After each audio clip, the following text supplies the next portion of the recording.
Money बनो अपना finance minister में हम आगे बढ़ेंगे और हमारे साथ अब दो और खास मेहमान जुड़ रहे हैं जो चर्चा को आगे ले जाएंगे। हमारे साथ जुड़ रहे हैं मनी स्कूल के फाउंडर अर्नब पंड्या और वाइस सर्विस एडवाइजर के सीईओ हेमंत उस्सेगी। आप दोनों का स्वागत है हमारी इस खास पेशकश में। और आप दोनों के साथ हम सवालों के सिलसिले को आगे बढ़ाएं दर्शकों के साथ। एक अहम मुद्दा जो मैं चाहती हूं कि हम दर्शकों को विस्तार से इसकी समझाइश दें। एलआईसी के पास लावारिस पड़े हैं लगभग 20,000 करोड़ रुपए। ये वो पैसे हैं जो कि क्लेम नहीं किए गए हैं पॉलिसी धारकों की तरफ से। इसको मुझे अगर बारीकी से और समझना हो अर्नब जी, तो क्या ये वो पैसे हैं जो पॉलिसी धारकों ने कई सालों पहले एक एलआईसी की पॉलिसी ले ली और मैच्योरिटी होने के बाद भी उन्होंने जो उनके पास पैसे आने चाहिए थे मैच्योरिटी के बाद वो वापस नहीं लिए हैं? जो अनक्लेम्ड प्रोसेस की बात कर रहे हैं, अनक्लेम्ड अमाउंट्स की बात कर रहे हैं, इसमें किस तरह के क्लेम्स की बात हो रही है? क्योंकि 20,000 करोड़ रुपए ये तो कई सारी मिनिस्ट्रियों के खर्चों से भी ज्यादा का आंकड़ा है देखा जाए तो, जो एलआईसी के पास पड़ा हुआ है। तो किस तरह के अनक्लेम्ड अमाउंट्स की हम बात कर रहे हैं? जी, अगर आप देखें तो ये पूरी अमाउंट जो है वो बहुत बड़ी है और इसीलिए आपको जानना होगा कि किस प्रकार के एलआईसी की पॉलिसीज है जिससे ये पूरी रकम आती है। तो नॉर्मली हम देख रहे हैं कि अभी पिछले कई सालों से ही जो टर्म इंश्योरेंस है उसका जो चलन है वो थोड़ा बड़ा है, लेकिन पहले जो पॉलिसीज ली जाती थी वो वर्चुअली एक उसे ट्रेडिशनल पॉलिसीज जिसे कहते हैं, जिसमें एक सेविंग्स का एलिमेंट होता था और एक इंश्योरेंस का एलिमेंट होता था। तो ये दोनों एलिमेंट जिस पॉलिसी में है उसमें क्या होता है कि अगर आपने एक पॉलिसी एक स्पेसिफिक पीरियड के लिए ली है, अगर उस पीरियड में डेथ हो जाती है तो आपको डेथ क्लेम मिलेगा। अगर पॉलिसी होल्डर है वो सर्वाइव करता है तो उस पीरियड के बाद उसे एक मैच्योरिटी अमाउंट मिलती है। अब कई लोगों ने इस प्रकार की कई सारी पॉलिसीज ले ली है और जब वो पॉलिसीज मैच्योर हुई तब उन्होंने अपना जो क्लेम है मैच्योरिटी अमाउंट का वो नहीं दिया है, तो इसीलिए ये अमाउंट एलआईसी के पास पड़ा होता है। दूसरे सारे ऐसे भी कई केसेस हैं जिसमें पॉलिसी होल्डर की डेथ होने पर भी जो डिपेंडेंट्स हैं या जो नॉमिनीज हैं उन्होंने अमाउंट क्लेम नहीं की है, तो ये अमाउंट भी वहां पर एलआईसी के पास पड़ा है। और ये सारी अमाउंट पे उस पर थोड़ा इंटरेस्ट अमाउंट भी अर्न किया गया है, क्योंकि मान लीजिए कि कई सालों से अगर ये अमाउंट वहां जमा होके पड़ा हुआ है तो उस पर एलआईसी थोड़ा इंटरेस्ट भी कैलकुलेट करती। तो ये मुख्य कारण है कि जिन पॉलिसी होल्डर्स को जिन्होंने प्रीमियम भरा हुआ है उनकी पॉलिसीज मैच्योर हो गई है, तो वहां पर जो रकम उन्हें मिलनी चाहिए थी वो वापस क्लेम नहीं की गई है। तो इसीलिए ये पूरा अमाउंट एक्यूमुलेट हुआ है। और क्योंकि इतने सारे पॉलिसी होल्डर्स है, इतने सारे पॉलिसीज उन्होंने सालों से ली हुई है, तो आपको आज ये एक्यूमुलेटेड अमाउंट काफी बड़ा दिख रहा है। बिल्कुल, लेकिन ये जो बात है, ये जो मुद्दा है, ये केवल एलआईसी की पॉलिसी जुड़ा हुआ नहीं है हेमंत जी, क्योंकि बैंकों की तरफ से भी जो आंकड़े आ रहे हैं, जो अनक्लेम अमाउंट्स की हम बात कर रहे हैं, 24,356 करोड़ का ये आंकड़ा है। स्टॉक मार्केट से जो लोग पैसे कमाते हैं उन्हें भी क्लेम नहीं करते, उसका भी एक अनक्लेम्ड अमाउंट की पूरी राशि पड़ी हुई है। तो जहां जहां पे लोग पैसे डालते हैं वहां पे देखा गया है कि अनक्लेम्ड अमाउंट अंत में बचता ही है, रहता ही है।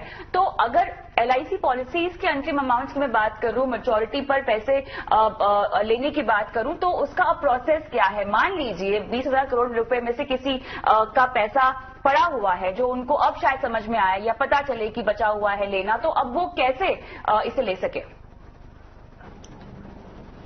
देखिए, अगर हम स्पेशली एलआईसी की अगर हम बात करें तो उनकी वेबसाइट पे जाके आप अगर अपनी नाम, डेट ऑफ बर्थ, आपकी पॉलिसी नंबर और पैन नंबर दे, तो अगर आपकी पॉलिसी के सामने कोई अनक्लेम अमाउंट है तो वो डिटेल आपको मिलेगी। तो ये और उसका जो प्रोसीजर है वो भी वहां पे एक्सप्लेन किया गया है। तो क्लेम करना मुश्किल नहीं है, प्रोवाइडेड आप जाके एलआईसी की वेबसाइट पे या तो नॉमिनी हो या फिर पॉलिसी होल्डर खुद है वो जाके चेक करे कि हमारी पॉलिसी के अगेंस्ट कुछ अगर आउटस्टैंडिंग है तो अनक्लेम अमाउंट है तो वहां से वो चेक कर सकते हैं। इनफैक्ट यहाँ पे मैं कहूंगा कि जो IRDA का जो सर्कुलर है उसमें बहुत क्लियरली लिखा गया है कि किस तरीके का प्रोसीजर इंश्योरेंस कंपनीज को फॉलो करना है और किस तरह से इन जहां पे अनक्लेम अमाउंट है वहां पे फॉलो अप करना है। बट डिस्पाइट दैट, जैसा आपने बिल्कुल कहा, ये खाली LIC की इशू नहीं है, ये बैंकों में भी है। और अगर हम स्टॉक मार्केट रिलेटेड इन्वेस्टमेंट देखें तो इन्वेस्टर प्रोटेक्शन फंड में जो पैसा पड़ा वो करीब 20,000 करोड़ रुपए। तो आई थिंक इम्पोर्टेंट ये है कि आप अपना रिकॉर्ड ठीक से रखें, आप अपने फैमिली के साथ जो इन्वेस्टमेंट है, कौन नॉमिनी है, उसको डेफिनेटली शेयर करें ताकि उनको पता रहे कि हमें ये पैसा अगर कुछ हो जाएगा तो कैसे क्लेम करना है। और जहां तक प्रोसीजर का सवाल है, जैसे मैंने कहा, ये 4 इन्फॉर्मेशन आपको देनी है और आप LIC की साइट पे जाके आप चेक कर सकते हैं कि अगर कोई पॉलिसी के अगेंस्ट अनक्लेम अमाउंट है तो उसको कैसे क्लेम करना है।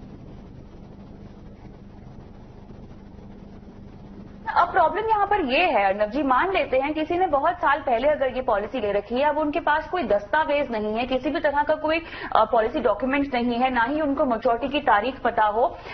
मिसिंग डॉक्यूमेंट्स के केस में और मिसिंग डिटेल्स के केस में मुझे अनक्लेम अमाउंट कैसे मिले? देखिए, अगर आप कोई भी अनक्लेम्ड अमाउंट क्लेम करने जाते हैं, स्पेसिफिकली अगर पॉलिसी मैच्योर हो गई हो या आपको बेनिफिट मिलने हो, तो 3 चीज बहुत एसेंशियल है। पहली चीज तो ये है कि अब LIC पेमेंट जो है वो डायरेक्टली बैंक अकाउंट में करता है, तो आपको एक NEFT का फॉर्म भरना पड़ता है जिसमें आप पूरी बैंक डिटेल्स देते हैं ताकि अमाउंट डायरेक्टली बैंक में आए। दूसरी बात यह है कि आपको एक पॉलिसी डिस्चार्ज फॉर्म भरना पड़ता है। ये पॉलिसी डिस्चार्ज फॉर्म वो फॉर्म है जिसमें आप पॉलिसी की डिटेल्स देते हो, तो उससे पता चलता है कि आपको अल्टीमेटली कितना अमाउंट देना है। और तीसरी बात यह है कि आपको ओरिजिनल पॉलिसी डॉक्यूमेंट्स देने पड़ते हैं। अब मान लीजिए कि आपके पास ओरिजिनल पॉलिसी डॉक्यूमेंट्स नहीं है, जैसे आपने बताया, तो अगर वो पॉलिसी डॉक्यूमेंट्स नहीं है तो पहले तो आपको प्रोसीजर करनी पड़ेगी डुप्लीकेट पॉलिसी डॉक्यूमेंट्स निकालने की, और फिर ये पूरा क्लेम का प्रोसीजर करना पड़ेगा। अब तकलीफ क्या होती है कि लोगों को कई बार पता ही नहीं होता है कि हमारे पास इस प्रकार की पॉलिसी है। तो आपको कहीं से भी, मान लीजिए कि आपके हाथ में घर में कहीं कोई प्रीमियम पेमेंट रिसीट आ गई या प्रीमियम के पेमेंट भरने का जो नोटिस आता है वो आ गया, वहीं से अगर आप एक बार पॉलिसी नंबर निकाल लें और फिर वहां से थोड़ी थोड़ी डिटेल्स निकाल लें, तो आप पहले एसर्टेन कर सकते हैं कि आपका कोई अमाउंट क्लेम के लिए एलिजिबल है या नहीं। तो ये जानना बहुत जरूरी है। इसीलिए मान लीजिए कि आपके पास कहीं ये पूरा जो लिस्ट है उसमें से 1 या 2 डॉक्यूमेंट नहीं है, तो वो रिट्रीव किया जा सकता है after following the necessary procedure. लेकिन अगर आपको पता ही नहीं है कि पॉलिसी आपके पास है और जो पॉलिसी की बेसिक डिटेल्स क्या है, तो फिर यह पूरा काम मुश्किल हो जाता है। इसीलिए कुछ भी हो, मान लीजिए कि इवन प्रीमियम रिसीट हो, तो उसको रखना, रिकॉर्ड में रखना बहुत जरूरी है, क्योंकि एटलीस्ट कई डिटेल्स अगर कुछ और हो जाए तो वहीं से निकाल सकते हैं। चलिए, तो यहाँ पर पूरा प्रोसेस हमने आपको बता दिया है, जहाँ पर जरूरी है आपके लिए ये समझना कि अगर आपको भी अनक्लेम अमाउंट को लेकर कोई क्लेम करना है तो क्या प्रोसेस है। और हाँ, बहुत जरूरी है, जैसा कि हमारे पैनलिस्टों ने भी कहा है, कि आप जब भी इस तरह की चीज में निवेश करें तो अपने परिवार वालों को इसकी जानकारी जरूर दें, ताकि आपके ना रहने पर उन्हें इस तरह के क्लेम्स करने में कोई दिक्कत ना हो। तो फिलहाल ईटी मनी बनो अपना फाइनेंस मिनिस्टर में हम रुकेंगे छोटे से ब्रेक के लिए, लेकिन ब्रेक के उस पार जुड़ेंगे दर्शकों के साथ और बताएंगे आपको हमारे मेहमानों का आज का निवेश का गुरु मंत्र। मिलते हैं छोटे से ब्रेक के बाद।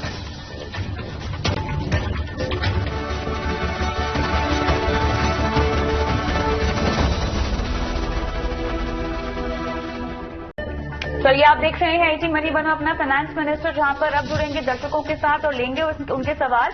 लेकिन दर्शकों को शो में शामिल करें उससे पहले आपको बता दें कि आप अपने सवाल हम तक कैसे पहुंचा सकते हैं। आपको बस एक व्हाट्सएप कर देना है। नंबर देखिए आपकी स्क्रीन पे फ्लैश हो रहा है, 9619873567। ये वो नंबर है जहां पर आप अपने सवाल हमें व्हाट्सएप कर सकते हैं। अच्छा, पता है खास बात क्या है? खास बात यह है कि आप वीडियो के जरिए भी अपने सवाल हम तक पहुंचा सकते हैं। कुछ नहीं करना है, अपने फोन के कैमरा मोड में जाइए, वहां वीडियो शूट कीजिए और वो वीडियो अपलोड कर दीजिए व्हाट्सएप के जरिए और आपका सवाल हम तक पहुंच जाएगा। हम आपका सवाल टीवी स्क्रीन पर दिखाएंगे और हमारे एक्सपर्ट आपका सवाल आपकी जो फाइनेंशियल प्लानिंग है वो करवाएंगे। तो चलिए शुरुआत करते हैं और अंकिता हल्दर हमारी दर्शक हमारे साथ फोन लाइन पर हैं। अंकिता, गुड इवनिंग, कैसी हो आप, क्या करती हो, बताएं अपने बारे में कुछ।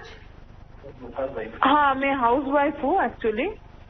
तो मेरा जो अकाउंट है वो सब मेरा हस्बैंड ही मैनेज करता है, ठीक है। तो मेरा जो एक्चुअली 20 लाख रुपए है जो एफडी में है, ठीक है। हेलो हेलो हेलो, हाँ आपकी आवाज आ रही है मुझे, बोलिए। तो हाँ, मैं वहाँ पे मुझे 5.4% इंटरेस्ट मिल रही है, ठीक है। तो मैं ऐसी जगह पे लगाना चाहती हूँ, जैसे सेल्फ डेट फंड में लगाना चाहती हूँ। जैसे मुझे 4 साल के लिए मैं लगाना चाहती हूँ। जैसे मुझे hello, yes, hello hello madam. हाँ जी, हेलो जी। हाँ मैडम, मैं बोल रहा था हाँ जी, हमारे मेरी वाइफ के पास 20 लाख है। हाँ ठीक है, उस 20 लाख को हमने डिसाइड किया है कि कुछ बोल रहा था। हाँ जी, हमारे मेरी वाइफ के पास 20 लाख है। हाँ ठीक है, उस 20 लाख को हमने डिसाइड किया है कि कुछ सेफ जगह में रखना है, क्योंकि अभी तो मेरे को 4 इयर्स के बाद उसको प्लॉट या फ्लैट कुछ परचेज करनी है उस पैसे से। तो सिर्फ 4 इयर्स ही हमारे पास है। हो सकता है कुछ पोर्शन को मैं आगे लेकर जाऊं, उससे भी कुछ पोर्शन को, सपोज 2 या 3 लाख रुपया उसके अंदर से, बट मैक्सिमम अमाउंट मेरे को 4 इयर्स के बाद अप टू 5 इयर्स में रिडीम करनी पड़ेगी। तो मेरे को हमने डिसाइड किया था कि सेफेस्ट फंड हम मेरे रिसर्च से वो डेट एंड क्या बोलते हैं bank and PUC fund, debt fund आती है ना, उसमें डाइवर्सिफाई करके मैं लगा दूं। लेकिन जो इंटरेस्ट रेट इंक्रीज कर रही है उस पर मेरे को कंफ्यूजन है, क्योंकि लास्ट 1 ईयर में भी जो ये सारे डेट फंड है उसमें जो रेट ऑफ इंटरेस्ट है वो इवन इन्फ्लेशन को भी बीट नहीं कर रहे हैं और एफडी को भी बीट नहीं कर रहे हैं। तो मेरे को कैसे मैक्सिमाइज करना है अपना रिटर्न जो और 4 साल के टाइम पीरियड के अंदर में, ये थोड़ा सा हेल्प चाहिए। और कहाँ पर कितना अमाउंट मैं डालूं, ये थोड़ा सा आप पोर्टफोलियो को मैनेज कर दीजिए 20 लाख।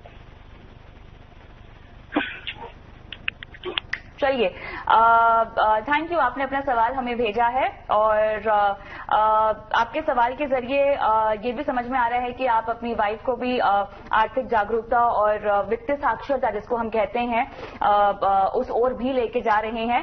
बहुत अच्छा होता अगर मैं आपकी वाइफ से और बातचीत कर पाती और जान पाती कि वो कितना समझती हैं इन्वेस्टमेंट्स को। बहरहाल आप उनके बिहाफ पे निवेश कर रहे हैं, मुझे उम्मीद है कि आप निवेश को लेकर उनकी समझ बढ़ाएंगे, उन्हें सिखाएंगे कि कैसे अपने पैसों का ख्याल वो खुद रख सकती हैं, ताकि अगली बार वो पूरा सवाल मुझसे खुद पूछे।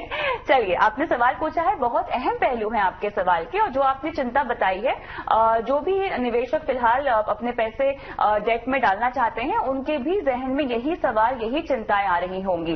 तो अर्नब जी, एक तरफ हम देख रहे हैं कि ब्याज दरें बढ़ने का सिलसिला शुरू हो गया है, दूसरी तरफ अब समझ में नहीं आ रहा लोगों को कि अपने पैसों को अगर लंबी अवधि के लिए सुरक्षित तरीके से रखना हो तो किस तरह के निवेश विकल्प को अपनाया जाए। इनको तो खैर जरूरत भी है, इनको जमीन खरीदनी है और जो अभी तक उन्होंने कॉर्पस इकट्ठा किया है 20 लाख का, वो एफडी के जरिए किया है। तो अभी अगर डेट में कोई रणनीति बनानी हो, क्योंकि मांजरा ये भी है कि महंगाई भी बढ़ रही है, तो महंगाई भी बढ़ रही है और इक्विटी में भी काफी वॉलेटिलिटी है, साथ में ब्याज दरें भी बढ़ रही है।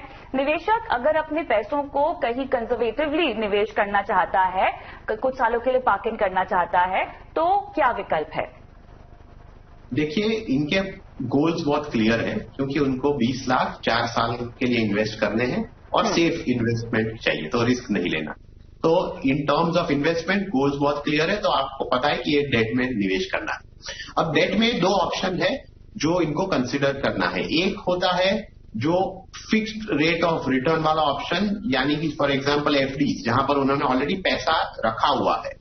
अब जब एफडीज में आप पैसा इन्वेस्ट करते हो तब क्या होता है कि जब आपने निवेश किया तब का रेट आप लॉक इन कर देते हो, लेकिन यहां पर जो नेगेटिव साइड ये भी है कि जो पूरा इंटरेस्ट आप कमाओगे वो आपके टैक्सेबल इनकम में आएगा और उस पर आपको टैक्स भरना पड़ेगा। तो मान लीजिए कि आप थोड़े हायर ब्रैकेट में हैं, तो आपका जो नेट रेट ऑफ रिटर्न है वो काफी कम हो जाता है और इसके हिसाब से वो इन्फ्लेशन को बीट नहीं कर पाते। इसके सामने दूसरा ऑप्शन ये होता है date mutual funds.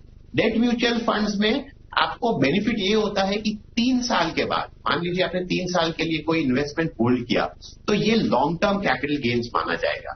Long term capital gains में एक फ्लैट रेट है 20%, और उसके साथ एक इंडेक्सेशन का बेनिफिट मिलता है। इंडेक्सेशन का बेनिफिट यही है कि जो कॉस्ट इन्फ्लेशन इंडेक्स सरकार नोटिफाई करती है वो इन्फ्लेशन के मुजब बढ़ती है, और जितना इन्फ्लेशन होता है उतना आपका जो कॉस्ट है वो बढ़ जाएगा। तो वैसे आपका टैक्स या टैक्सेबल अमाउंट जो है रिटर्न्स का वो बहुत कम हो जाता है और आप नेट रिटर्न में ज्यादा कमा सकते हैं। अब ये बात हुई इंस्ट्रूमेंट्स की पर से। अब आज की तारीख में हम आते हैं जहां पर हम देख रहे हैं कि नॉट ओनली भारत में लेकिन पूरी दुनिया में एक राइजिंग रेट सिनेरियो है, यानी कि इंटरेस्ट रेट्स बढ़ रहे हैं। जब इंटरेस्ट रेट्स बढ़ रहे हैं तो मान लीजिए आपने एफडी में पैसा लॉक इन कर दिया है तो उस पर कोई असर नहीं होता, लेकिन जो डेट म्यूचुअल फंड्स है वहां पर एक विपरीत असर होता है, यानी कि एक नेगेटिव असर होता है, क्योंकि जब इंटरेस्ट रेट्स बढ़ती है तब जो इंस्ट्रूमेंट्स होते हैं इनके पोर्टफोलियो में उस पर यील्ड्स बढ़ते हैं, और जैसे यील्ड्स बढ़ती है तो जो उनके बॉन्ड के प्राइसेस है वो कम होते हैं, यानी कि एक उल्टा रिलेशनशिप है, इनवर्स रिलेशनशिप जिसे कहते हैं। जब इंटरेस्ट रेट्स बढ़ती है तो बॉन्ड के प्राइसेस कम होती है, और ये बॉन्ड के प्राइसेस कम होने से जो फंड्स की एनएवी है वो कम होती है। यानी कि इसीलिए आप देखोगे कि इस राइजिंग रेट सिनेरियो में आप अगर existing long term debt funds के रिटर्न्स को देखें पिछले साल से, तो वो काफी कम दिखेंगे, शायद 2%, 3% उस रेंज में आपको अलग अलग कैटेगरीज के रिटर्न्स दिखेंगे जो इन्फ्लेशन को भी बीट नहीं कर पाए। तो अब जब इनको एक स्ट्रैटेजी चाहिए कि क्या करना है, तो मेरे हिसाब से जब तक इंटरेस्ट रेट्स बढ़ रही है तब तक आपको डेट म्यूचुअल फंड्स में, खास करके लॉन्ग टर्म या medium term debt mutual funds में इन्वेस्ट नहीं करना है।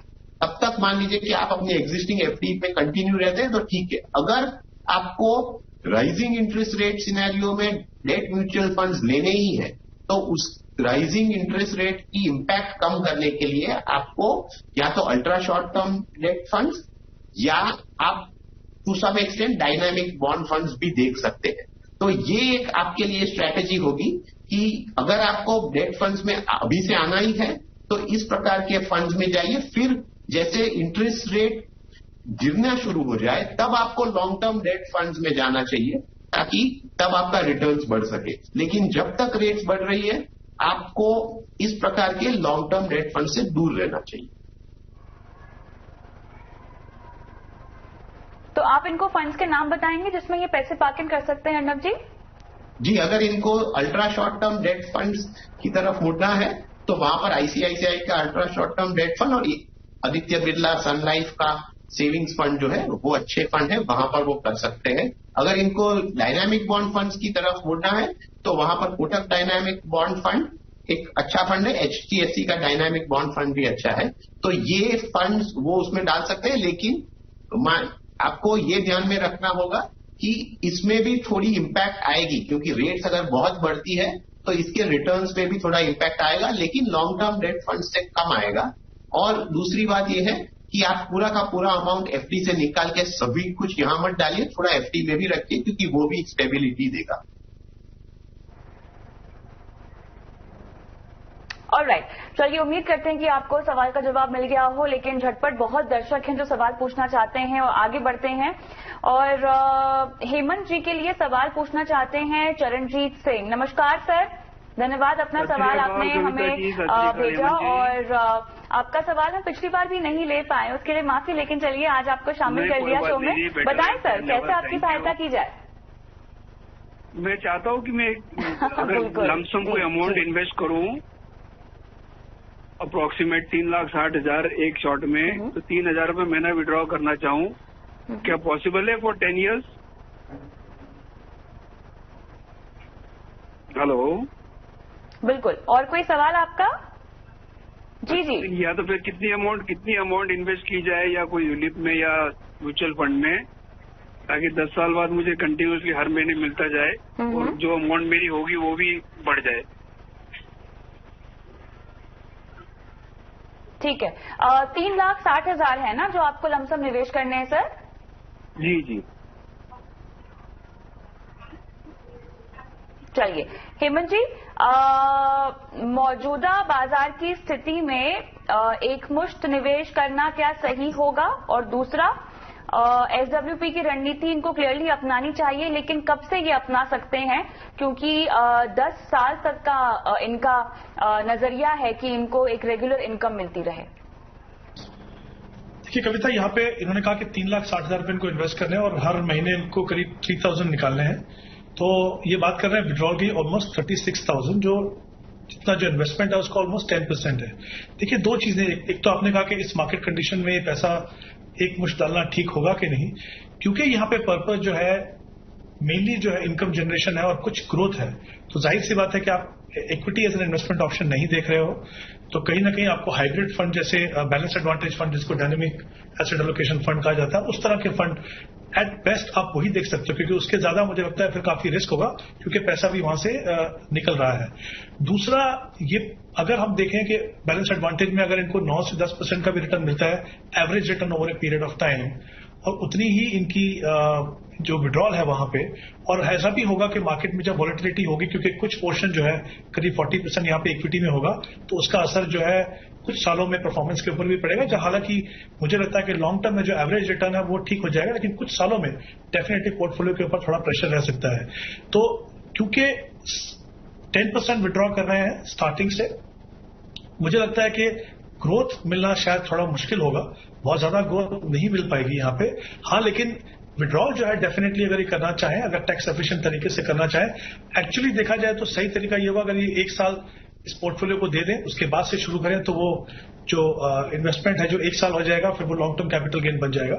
वहां से आप निकालना शुरू कीजिए, और इनकी टैक्सेशन जो है वो इक्विटी की है, यानी लॉन्ग टर्म में जो आपको 10% टैक्स देना पड़ता है वो देना पड़ेगा। और क्योंकि अगर आप एसडब्ल्यूपी के द्वारा इन्वेस्ट करेंगे तो आपका प्रिंसिपल और एप्रिसिएशन कैपिटल गेन दोनों निकलेगा, इसलिए जो आपका टैक्स इंसिडेंस है वो काफी कम होगा। So as a strategy SWP सही तरीका होगा रेगुलर इनकम जनरेट करने के लिए, क्योंकि इरिस्पेक्टिव ऑफ द फैक्ट कि आप एक मार्केट लिंक प्रोडक्ट में होंगे, आप डिसाइड कर पाएंगे। आप जैसे 3,000 रुपए आप फंड को इंस्ट्रक्शन देंगे, वो हर महीने आपको पैसा निकाल के देंगे, मार्केट वॉलेटिलिटी का उसके ऊपर असर नहीं होगा।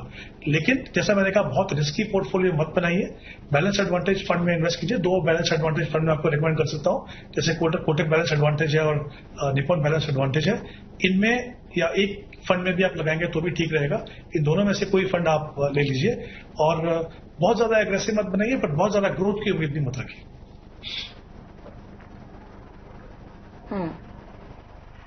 चलिए, तो ये रणनीति आपको समझाते हुए चरणजीत जी, कोई और सवाल आपको पूछना है? जी, जैसे अगर इक्विटी में कोई यूलिप में डालना चाहूँ तो उसमें कुछ फायदा होगा?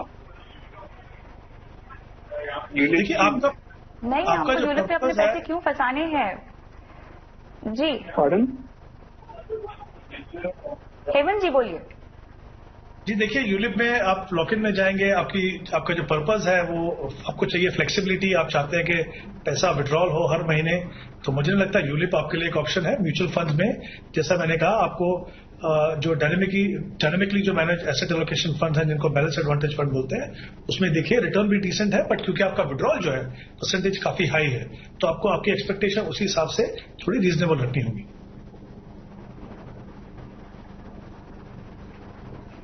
चलिए, तो आपको फिलहाल जो सलाह रेकमेंड की जा रही है उस पर अमल कीजिएगा। वापस कोई सवाल पूछना चाहते हैं तो अब की बार वीडियो के जरिए सवाल पूछिएगा, ताकि हम भी आपको देख सकें। आगे बढ़ते हैं, और बीपी पांडे साहब हमारे साथ फोन लाइन पर हैं। सर नमस्कार, क्या हालचाल? पिछले 7 साल से आप निवेश कर रहे हैं सर? हाँ जी मैम, गुड इवनिंग। मैं पिछले 4 साल से निवेश कर रहा था। हेलो। अच्छा। हाँ जी जी, आपकी आवाज मुझे आ रही है। तो आपने कहा है कि 10 लाख रुपए 2018 से आपने डाले हुए हैं लमसम, है ना? हाँ जी मैम, हाँ जी।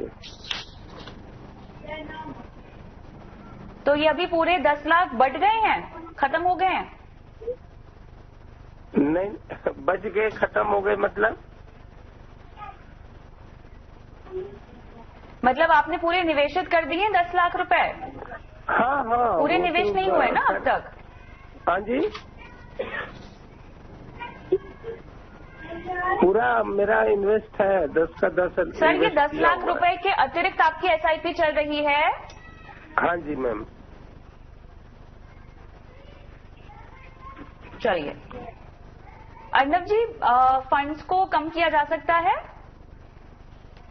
देखिए, मेरे हिसाब से इन्होंने जो पूरा मिक्सचर किया हुआ है फंड्स का, वो एक अच्छा बैलेंस है, क्योंकि उसमें कई सारे कैटेगरीज के फंड्स आ जाते हैं, जिसमें large cap, mid cap, large and mid cap, ये सभी का उसमें समावेश है।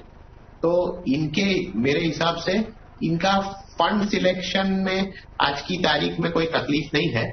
जो सिलेक्ट किए हुए स्पेसिफिक फंड्स वो भी अच्छे हैं, लेकिन उनको एक चीज करनी चाहिए कि जो लमसम भी इन्वेस्ट किया हुआ है उसको निकालने की कोई जल्दबाजी नहीं करनी चाहिए, क्योंकि उसे सिर्फ 3 साल ही हो गए हैं, और खास करके ये 3 साल अच्छे रहे हैं तो आज की तारीख में आपको अच्छे रिटर्न्स दिखेंगे।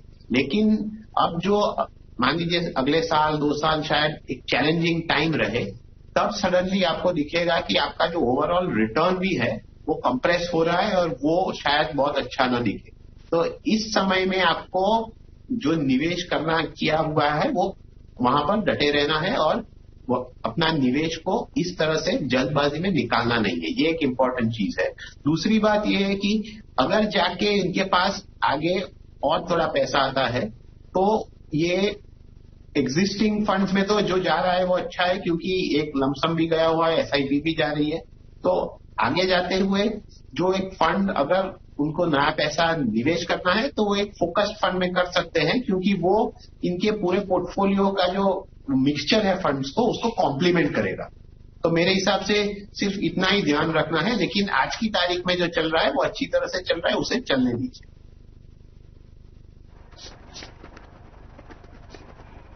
चलिए, उम्मीद करते हैं कि आपको समझ में आई हो और इसके मुताबिक आपको बदलाव कर लेने चाहिए अपने पोर्टफोलियो में। लेकिन अगला सवाल राजेश जी पूछना चाहते हैं। क्या फोन लाइन पर हमारे साथ हैं राजेश जी? हाँ जी मैडम। जी सर, नमस्कार, पूछिए।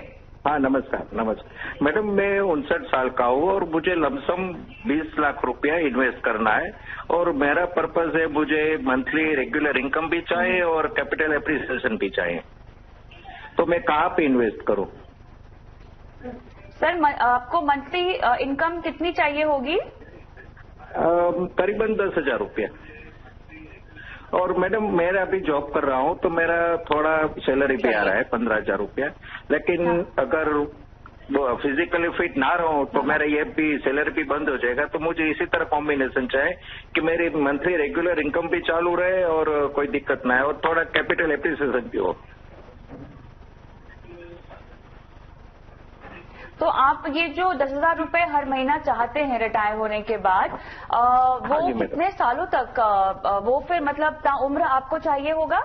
Life time? हाँ, फिर लाइफ लॉन्ग चाहिए। हाँ मैडम। ऑलराइट, चलिए, हम तो यही प्रार्थना करेंगे कि आप बिल्कुल स्वस्थ रहें। लेकिन हेमंत जी, इनका सवाल काफी मायनों में इम्पोर्टेंट है और बहुत सारे दर्शक मेरे ख्याल से इसे रिलेट भी कर पाएंगे, क्योंकि 60 के बाद एक तो आपको सही टाइम पर एक्चुअली प्लानिंग शुरू कर लेनी चाहिए, ठीक है, और आपकी रिटायरमेंट के बाद आपको कितना पैसा लगेगा, आप जिंदगी भर कमा पाएं या ना कमा पाएं, इस तरह की जो दुविधाएं रहती हैं। इसीलिए हम कहते हैं कि रिटायरमेंट प्लानिंग आप जितना जल्दी हो सके उतना जल्दी शुरू करें। बहरहाल, देर आए दुरुस्त आए। राजेश जी को अब 25 लाख रुपए इनके पास हैं जो इन्हें निवेश करने हैं। 10,000 रुपए ये कह रहे हैं कि इन्हें हर महीना जरूरत पड़ेगी। देखिए कविता, अगर हम आज की मार्केट कंडीशंस को देखें और जिस तरह से इंटरेस्ट रेट सिनेरियो है, आई थिंक एक बहुत बड़ा चैलेंज है उन सभी निवेशकों के लिए जो एक रेगुलर इनकम जनरेट करना चाहते हैं, क्योंकि जो ट्रेडिशनल ऑप्शंस हैं वहां पे इंटरेस्ट रेट बहुत कम है, वो भी मेजॉरिटी ऑफ द केसेस में वो टैक्सेबल है, और इसीलिए इम्पोर्टेंट है कि वो ट्रेडिशनल ऑप्शन से आगे बढ़ के एक ऐसी ऑप्शंस को देखें जहां पे, जैसा इन्होंने बिल्कुल सही कहा कि ऑब्जेक्टिव ये है कि कुछ इनकम मिले और कुछ वहां पे कैपिटल एप्रिसिएशन भी मिले, जो बिल्कुल सही सोच है, सही स्ट्रैटेजी है। क्योंकि काफी बार हमने देखा कि रिटायरमेंट के बाद पूरा फोकस जो है वो सेफ्टी पे होता है, और कहीं ना कहीं जो हम बात करते हैं ना positive real rate of return की, वो कहीं ना कहीं वो साइड लाइन हो जाता है। तो इनकी अप्रोच बिल्कुल सही है। सिर्फ एक ही चीज मैं अगर जानना चाहूं इनसे, अगर ये बता सके मुझे कि इसके अलावा उनकी जो इन्वेस्टमेंट्स है वो किस तरह की इन्वेस्टमेंट्स है, क्योंकि वो हेल्प करेगा डेफिनेटली हमें डिसाइड करने के लिए कि किस तरह का ऑप्शन और किस तरह की एसेट एलोकेशन इस पर्टिकुलर इन्वेस्टमेंट के लिए होनी चाहिए।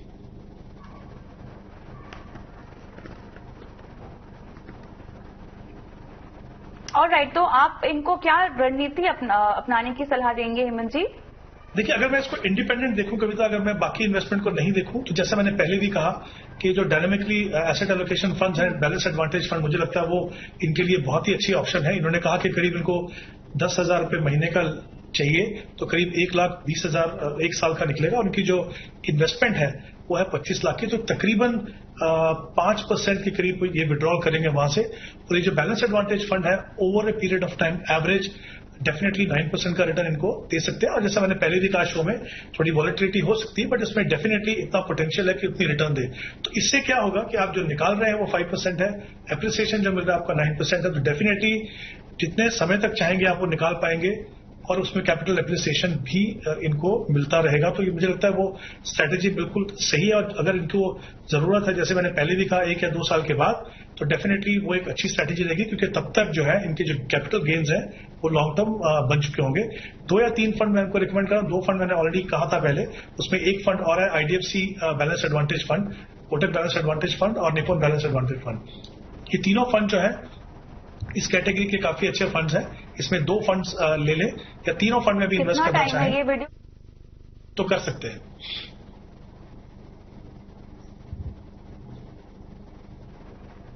ऑलराइट, चलिए अगला सवाल झटपट लेते हैं। और सोनू ने अपना वीडियो हमें भेजा है, आइए उनका सवाल देख लेते हैं। नमस्ते मैम, मेरा नाम सोनू है, मैं हरियाणा से हूँ, मेरी एज 30 साल है।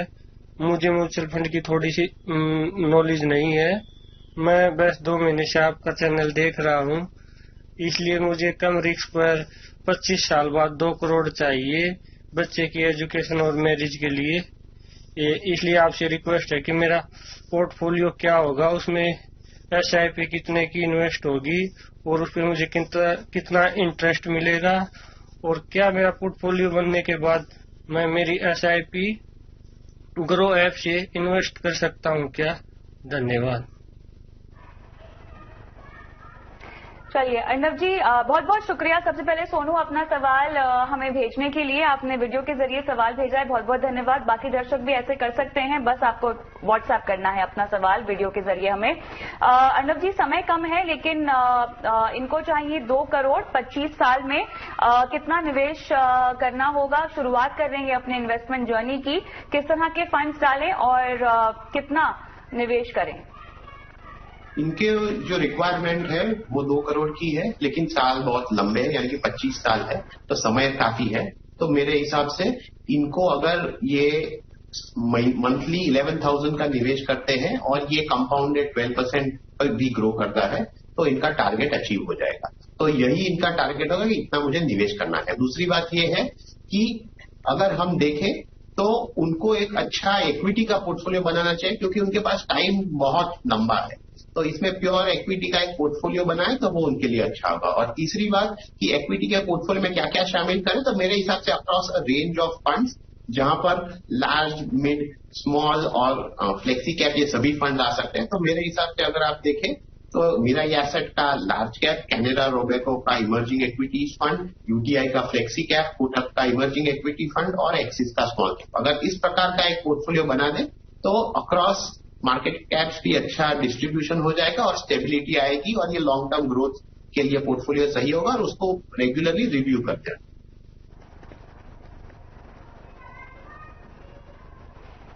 चलिए आगे चल, अगर ये फिलहाल निवेश नहीं कर पा रहे हैं इतना, तो कोई बात नहीं, आपको आगे चलकर निवेश को बढ़ाने की हम सलाह देंगे। अर्णव जी, ये जो फंड आपने रेकमेंड किए हैं, इनमें और कोई एडिशन की जरूरत तो नहीं होगी अगर आने वाले वक्त में इनको अपना पोर्टफोलियो रिव्यू करना हो तो? नहीं, रिव्यू करना है तो यानी कि हर एक कैटेगरी के एक फंड आज इसमें शामिल है, तो वो देख सकते हैं कि अगर एक कैटेगरी का कोई फंड अच्छा परफॉर्म ना करना है तो उससे किससे रिप्लेस करें। तो इन टर्म्स ऑफ डिस्ट्रीब्यूशन ये पूरी तरह से अच्छी तरह से स्प्रेड आउट है, डाइवर्सिफाइड है। तो इसीलिए उसमें जितना अमाउंट हो तो वो उससे शुरुआत करें और जैसे धीरे धीरे करके वो जो 11,000 का गोल है वहां तक पहुंच जाए। तो जब वह 11,000 तक पहुंच जाए तब इस प्रकार का डिस्ट्रीब्यूशन होना जरूरी है।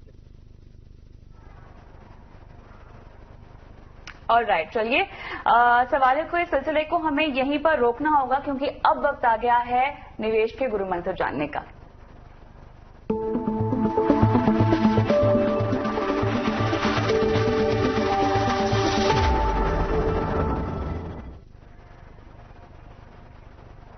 हेमंत जी बताएं, आपका गुरु मंत्र क्या है आज का? अभी तो मैं कहना चाहूंगा कि पोर्टफोलियो मॉनिटरिंग उतना ही इंपॉर्टेंट है जितना पोर्टफोलियो सिलेक्शन। पोर्टफोलियो सिलेक्शन एक अच्छी शुरुआत करता है आपके इन्वेस्टमेंट प्रोसेस की, और जो मॉनिटरिंग है उसको ट्रैक पे रखता है ताकि आप अपना जो गोल्स हैं, जो अपने डिफाइंड टाइम होराइजन में आप उसको अचीव कर सकें।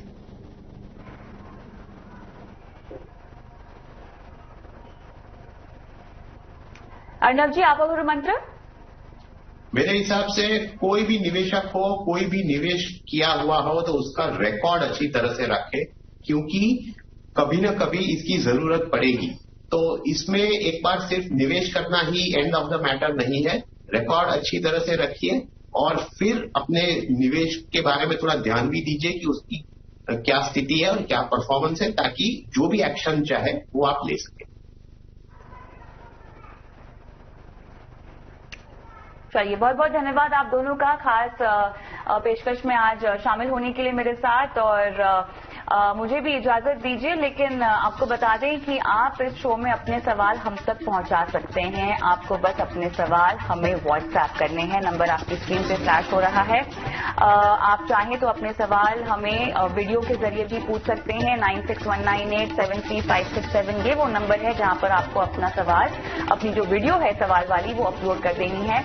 हम आपका सवाल लाइव शो में दिखाएंगे और हमारे एक्सपर्ट आपके सवाल को सुनेंगे, देखेंगे और आपकी लाइव फाइनेंशियल प्लानिंग भी करवाएंगे। तो फिलहाल मुझे इजाजत दें, लेकिन अपने सवाल हम तक पहुंचाते रहें। नमस्कार।